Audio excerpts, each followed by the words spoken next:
Shalom dan selamat malam buat kita semua dan selamat datang ke Minggu Doa Belia. Tanpa buang waktu lagi, marilah kita memuji lagu Tuhan dalam lagu yang bertajuk You Are My All in All dan Give Thanks.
Terima kasih atas lagu pujian tadi.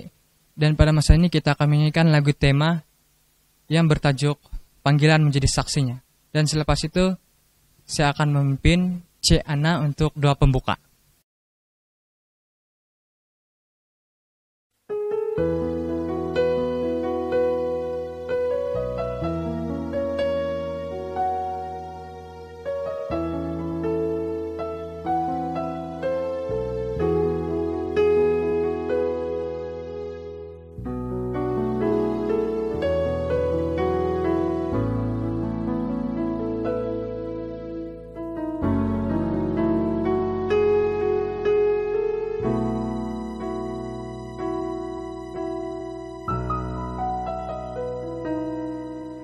Dikala cabaran hidup mendatang, Tuhanlah sumber kekuatan hidup. Penuhi kami dengan Roh Kudus, agar hidup seturut kehendak-Mu. Jalan hidup kami Tuhan yang pegang, rencana-Mu selalu yang terbaik. Pakailah kami sebagai alat-Mu, taat setia berkarya bagi Tuhan.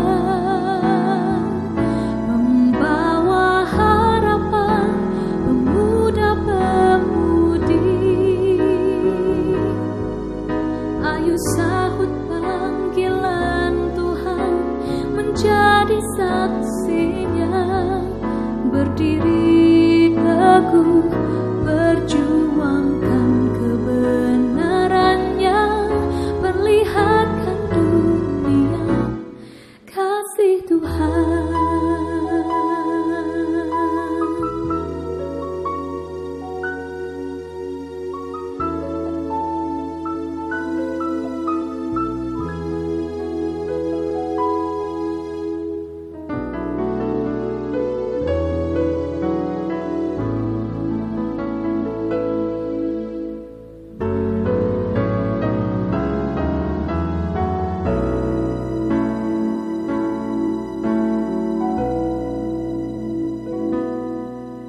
Jalan hidup kami Tuhan yang pegang, rencana-Mu selalu yang terbaik. Pakailah kami sebagai alat-Mu, taat setia berkarya bagi Tuhan.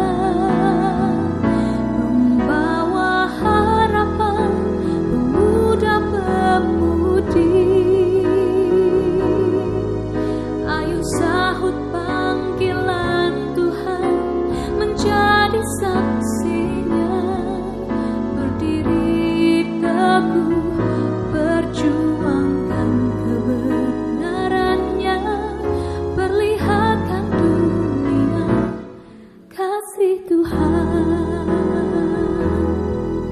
Dengan perisai iman, pedang roh firman Tuhan, bersiap sedia senantiasa melawan tipu muslihat iblis, bertahan hingga kesudahannya.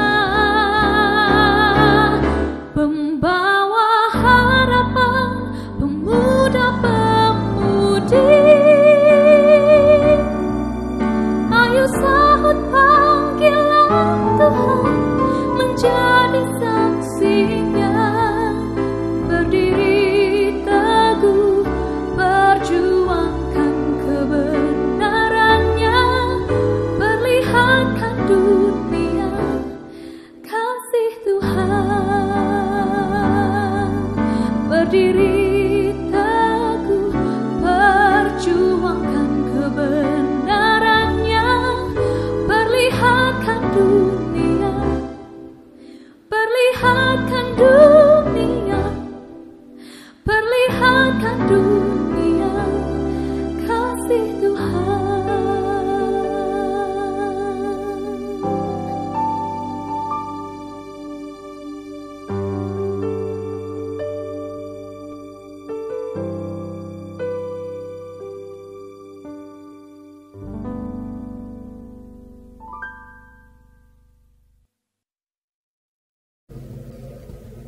Mari kita semua berdoa. Tuhan Allah Bapa kami yang bertakhta di kerajaan sorga, terima kasih atas berkat dan penjagaan-Mu Tuhan. Sebelum kami memulakan minggu doa belia kami memohon pimpinan daripadamu agar kami dapat melaksanakan minggu doa belia kami dengan sempurna. Dan biarlah Roh Kudus dan suara Tuhan sentiasa menyertai kami, dan biarlah segera apapun pelajaran yang akan kami dengar nanti dapat kami aplikasikan di dalam kehidupan seharian kami. Dan Tuhan, Engkau ampunilah setiap dosa-dosa kami, dan biarlah doa ini diserahkan dalam nama Tuhan melalui anak-Mu Yesus Kristus yang menjadi juru selamat dan penebus kami semua. Amin.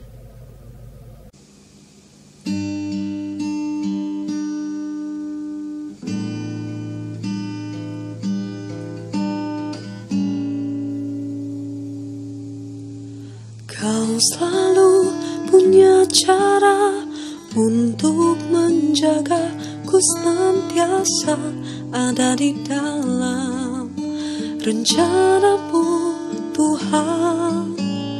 Kau selalu punya cara untuk mengubah keburukan agar menjadi hal baik bagiku. Bila gunung di hadapanku tak jua berpindah, Kau berikanku kekuatan untuk mendakinya. Kulakukan yang terbaik untuk Kau yang selebihnya. Tuhan selalu punya cara membuatku menang pada selalu punya cara untuk merubah keburukan agar menjadi hal baik bagiku. Gunung di hadapanku tak jua berpindah, Kau berikanku kekuatan untuk mendakinya. Kulakukan yang terbaik untuk Kau yang selebihnya. Tuhan selalu punya cara membuatku menang pada akhirnya. Tuhan selalu punya cara, Tuhan selalu punya cara, Tuhan selalu punya cara membuatku menang pada akhirnya. Yes, shalom pada semua di mana saja Anda berada pada saat ini. Jadi pada malam ini adalah malam pertama untuk minggu doa belia kita. Mari kita teruskan. Sebelum kita teruskan dengan pelajaran, saya suka untuk memperkenalkan penulis untuk pelajaran minggu doa belia kita adalah Dr. S. Yuri Pereira. Dia merupakan seorang pastor yang sudah diurapi di dalam gereja Seventh-day Adventist. Dia memiliki master degree dalam kepimpin, systematic theology dan biblical preaching. Yuri Pereira juga memiliki PhD dalam berkhotbah dari University Andrews. Dia pernah melayani sebagai pastor, penginjil, dan sekarang sedang melayani sebagai koordinator Hispanic Ministry di Conference New York. Dan dia juga menjadi tenaga pengajar di University Andrews. Pastor Yuri Pereira adalah seorang penulis. Dia sudah menulis beberapa buah buku termasuk buku Living Without Fear, diterbitkan pada tahun 2021 untuk Divisi Utara Amerika. Begitu juga dengan buku Preach the Words, A Guide to Sermon Preparation and Preaching, dan juga The Preacher and Preaching. Yuri Pereira berkawin dengan Mariel Pereira dan mempunyai dua orang anak yang bernama Ernesto dan Elizabeth Pereira. Jadi kita teruskan dengan pelajaran kita pada malam ini. Sebelum kita teruskan, mari kita berdoa dahulu. Mari kita berdoa. Ya Tuhan Bapa kami yang berada dalam kerajaan surga, terima kasih Bapa atas kesempatan ini Tuhan. Dan pada saat ini, kiranya Engkau bersama dengan kami. biarlah Roh Kudus-Mu bersama dengan kami, malaikat suci-Mu melindungi kami sepanjang kami belajar tentang firman-Mu melalui pelajaran pada malam ini Tuhan. Benarkan hamba-Mu ini untuk menyampaikan kebenaran ini Tuhan, dan kiranya Engkau menyentuh hati para pendengar, juga mereka yang rindu akan Engkau Tuhan. Terima kasih Tuhan, kami serahkan ini kepada-Mu melalui anak-Mu Yesus Kristus, kami sudah berdoa. Amin.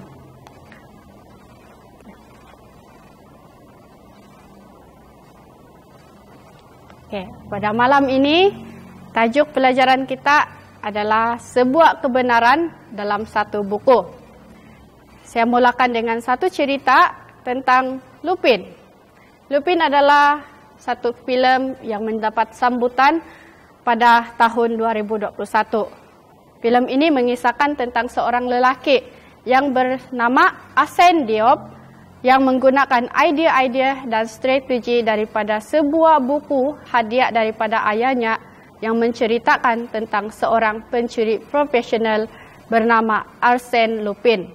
Dalam rancangannya untuk membalas dendam kepada keluarga Hubert Pellegrini yang telah menyebabkan ayahnya, Babakar Diop, dipenjarakan lalu membunuh diri kerana malu. Asan melakukan banyak perkara yang kelihatan mustahil dengan muslihat-muslihat yang dia belajar dari buku tersebut. Secara ringkasnya, film Lupin merupakan film yang mengisahkan tentang seorang lelaki muda yang hidupnya dipengaruhi oleh sebuah buku. Tapi izinkan saya katakan hal ini. Hal ini bukanlah merupakan hal yang luar biasa, kerana terdapat satu buku yang benar-benar mempunyai kuasa. Rekan-rekan yang saya hormati, dalam message yang pertama ini, saya ingin menunjukkan kepada Anda semua sebuah buku yang mempunyai kuasa. Ia adalah Alkitab.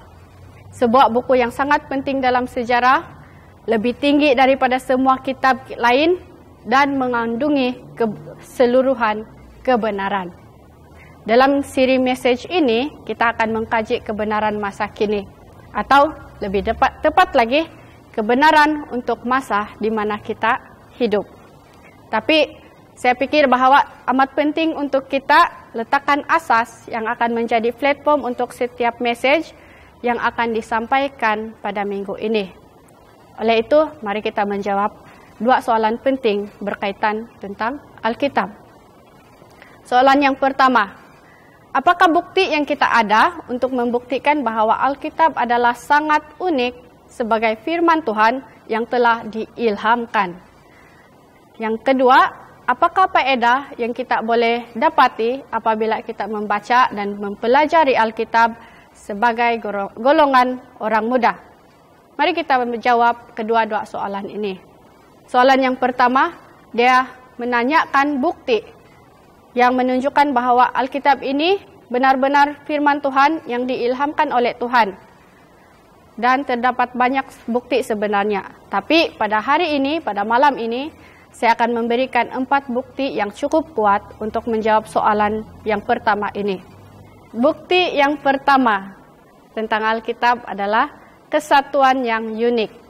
Alkitab ditulis oleh lebih kurang 40 orang penulis, dan para penulis ini berasal dari zaman, masa, latar belakang, dan tempat yang berbeza. Bahkan keadaan di mana mereka menulis Alkitab ini juga berbeza. Seperti Musa, dia menulis Alkitab semasa di padang gurun. Manakala Yohanes pula semasa berada di Pulau Patmos. Tetapi mereka masih mengungkapkan satu tema yang sama, yaitu tema keselamatan. Itu adalah tema Alkitab kita pada saat ini. Yang kedua, Alkitab mempunyai seorang pahlawan, kesatuan yang ditunjukkan di dalam Alkitab. Seorang pahlawan yang bernama Yesus Kristus. Mereka juga mendedahkan seorang penjahat, iblis atau setan. Dan paling penting, mereka menyatakan tujuan Alkitab. Mereka mengungkapkan kebenaran mengenai hidup dan karakter Tuhan. Bukti yang kedua pula adalah kewujudan yang ajaib. Alkitab sebenarnya adalah buku yang paling dibenci, paling banyak diserang, dan paling dianiaya. Tidak ada buku lain selain buku Alkitab yang paling banyak diserang. Tetapi seperti yang kita lihat pada masa ini, Alkitab masih ada bersama dengan kita. Contohnya tentang Voltaire, yang berasal dari Prancis dan sangat terkenal, namun tidak percaya pada Alkitab. Dia meninggal pada tahun 1778, dan sebelum dia meninggal, dia mengatakan begini, Alkitab dan agama Kristen akan lenyap 100 tahun selepas saya meninggal. Tetapi apa yang terjadi? 50 tahun sahaja selepas dari dia meninggal, Akbar dan rumahnya di Geneva menjadi tempat untuk penerbitan Alkitab. Musuh-musuh Alkitab datang dan pergi, tetapi Alkitab tetap ada seperti yang Yesus katakan di dalam Markus 13 ayat 31. Langit dan bumi akan berlalu, tetapi perkataanku tidak akan berlalu. Itu adalah bukti yang kedua. Mari kita lihat pada bukti yang ketiga. Bukti ketiga adalah penceritaan sejarah yang benar. William Mitchell Ramsay merupakan seorang ahli arkeologi dan ahli sejarah Inggris dan merupakan seorang etis. Dia juga adalah anak seorang etis.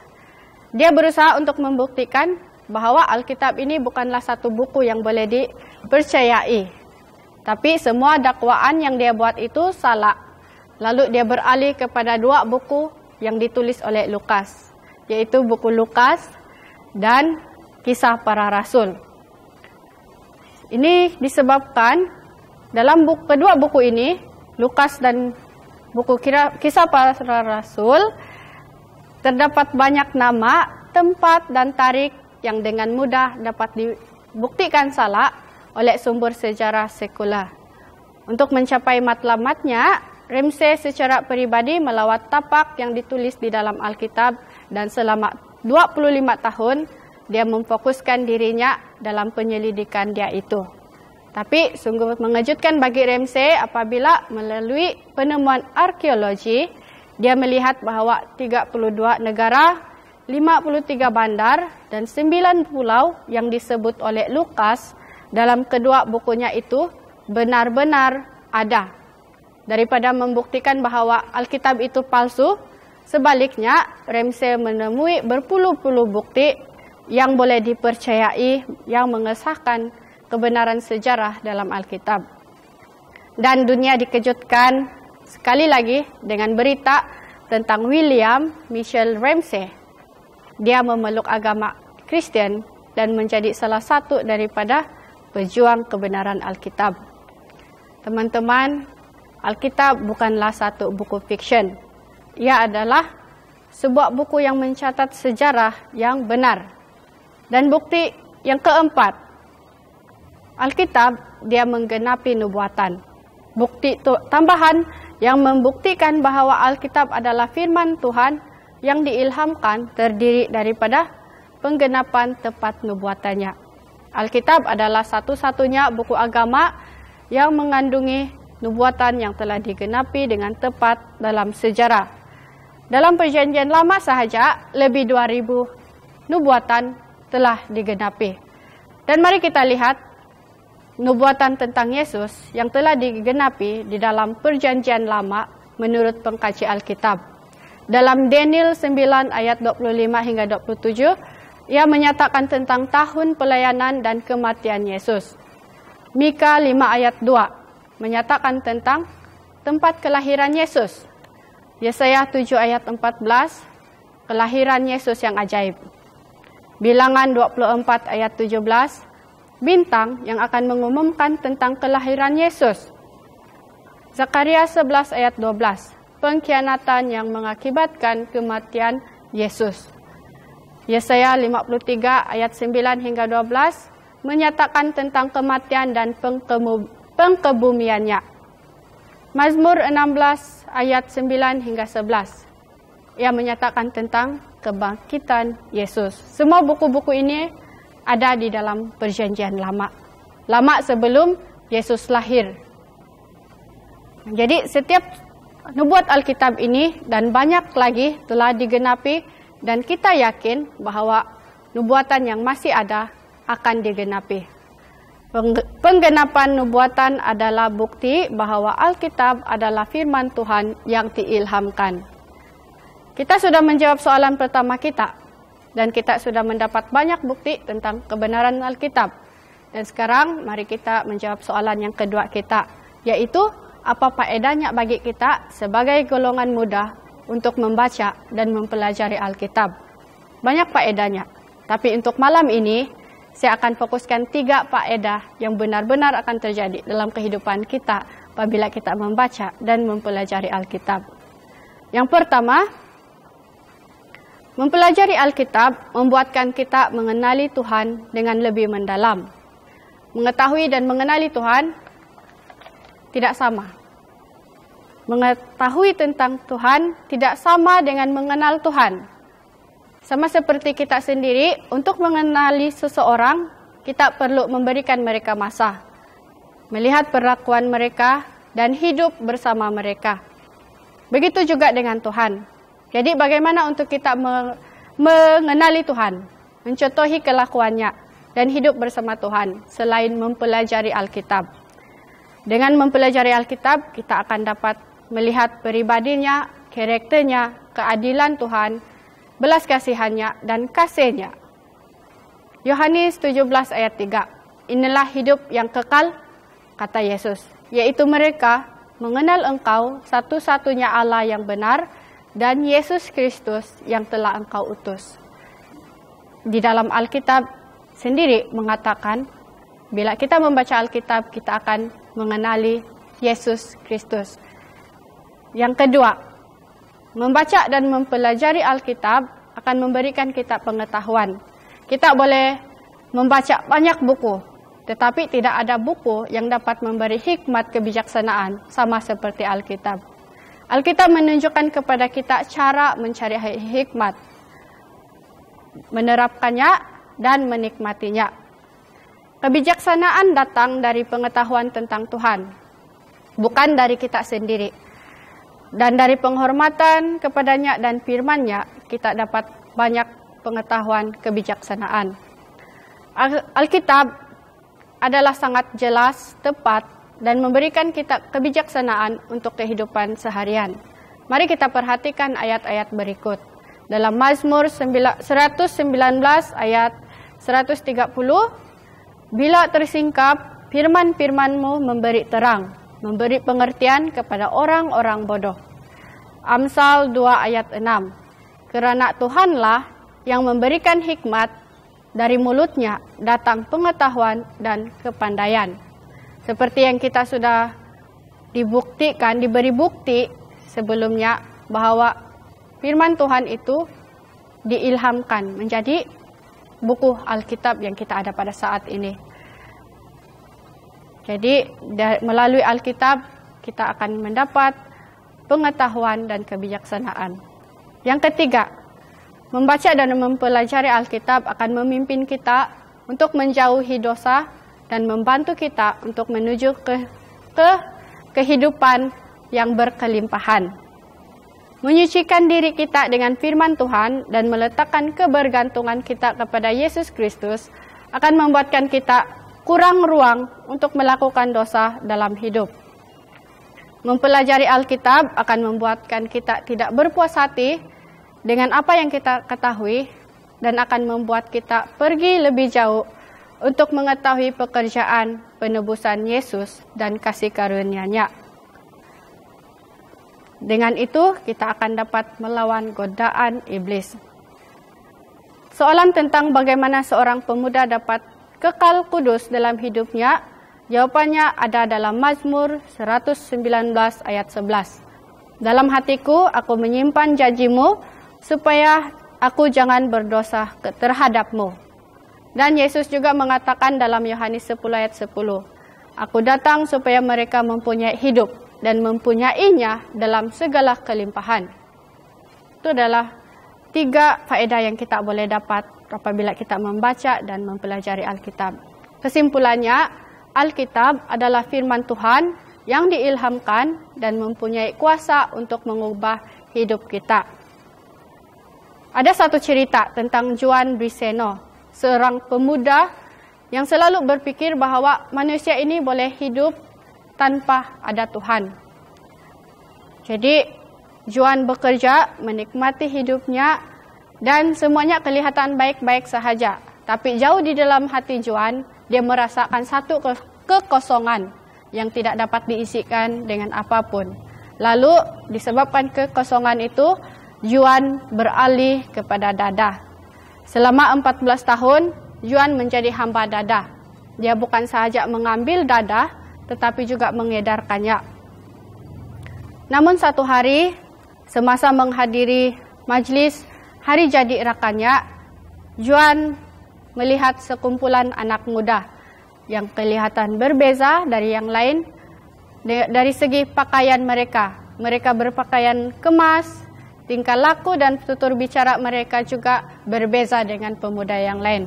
Beberapa ketika kemudian, Juan menyadari bahwa orang-orang muda ini adalah orang-orang muda Advent.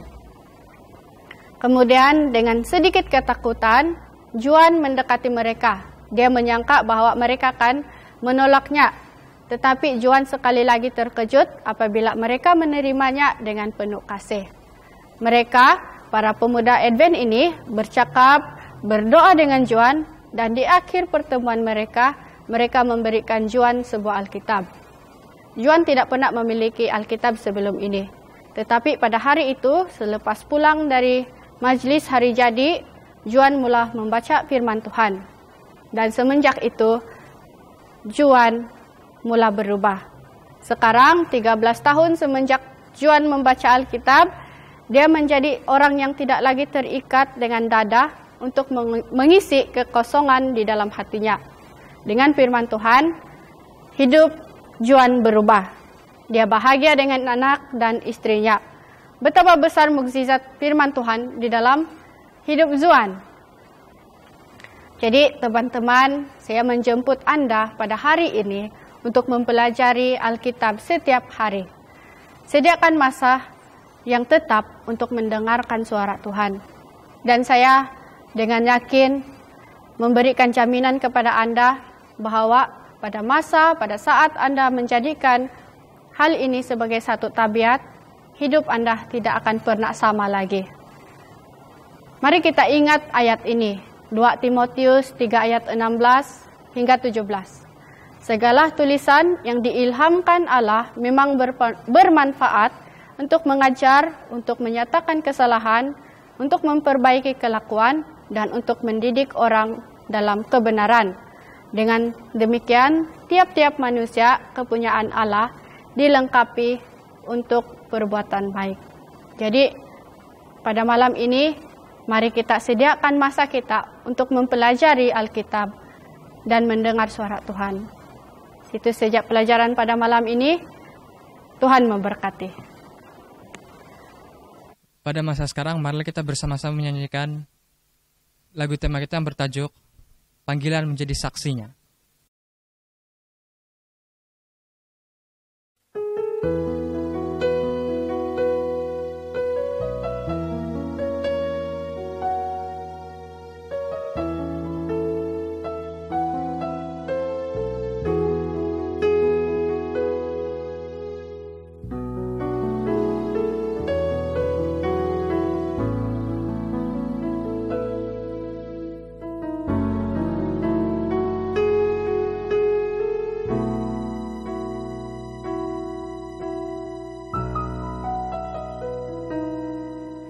Dikala cabaran hidup mendatang, Tuhanlah sumber kekuatan hidup. Penuhi kami dengan Roh Kudus, agar hidup seturut kehendak-Mu. Jalan hidup kami Tuhan yang pegang, rencana-Mu selalu yang terbaik. Pakailah kami sebagai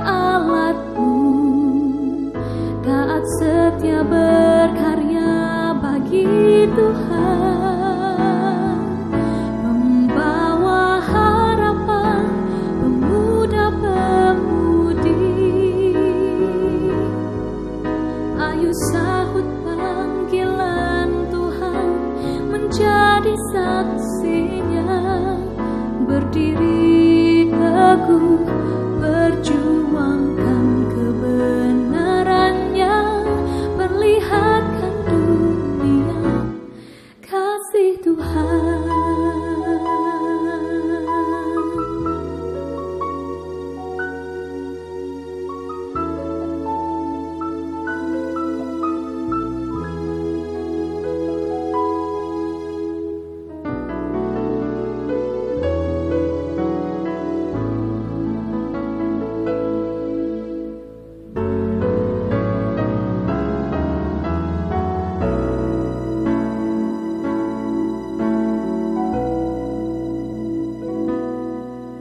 Jalan hidup kami Tuhan yang pegang,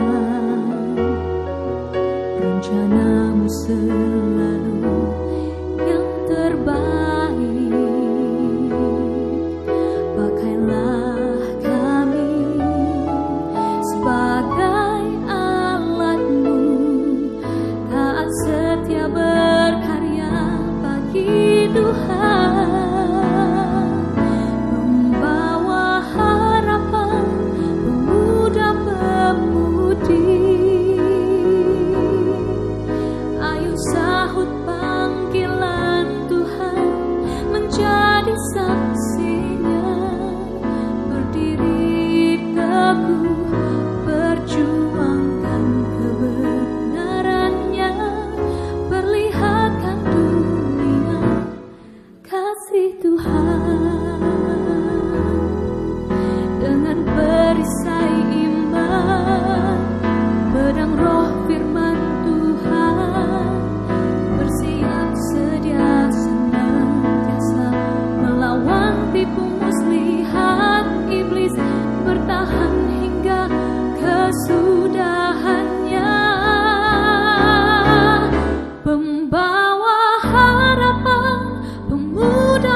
Oke, terima kasih.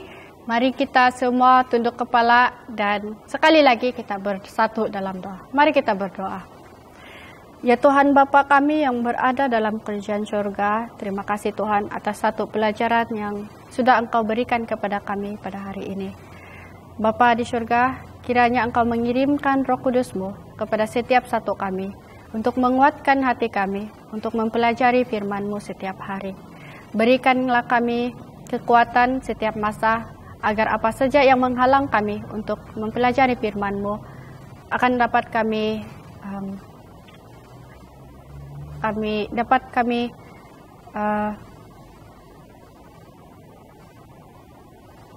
agar kami dapat mempelajari Alkitab dan mempelajari firman-Mu setiap hari dengan baik, dengan tunjuk ajar dari surga Tuhan. Tuhan di surga, kami ingin berterima kasih atas segala berkat yang telah Engkau limpahkan kepada kami. Dari masa kesehatan yang telah Engkau berikan pada saat ini, kami ingin gunakan itu sebagai salah satu cara kami untuk mempelajari firman-Mu. Terima kasih Tuhan untuk segalanya. Terima kasih karena Engkau sudah begitu baik bagi setiap kami. Terima kasih juga atas penjagaan-Mu. Semua ini Bapa kami serahkan kepadamu melalui anak-Mu Yesus Kristus kami berdoa. Amin.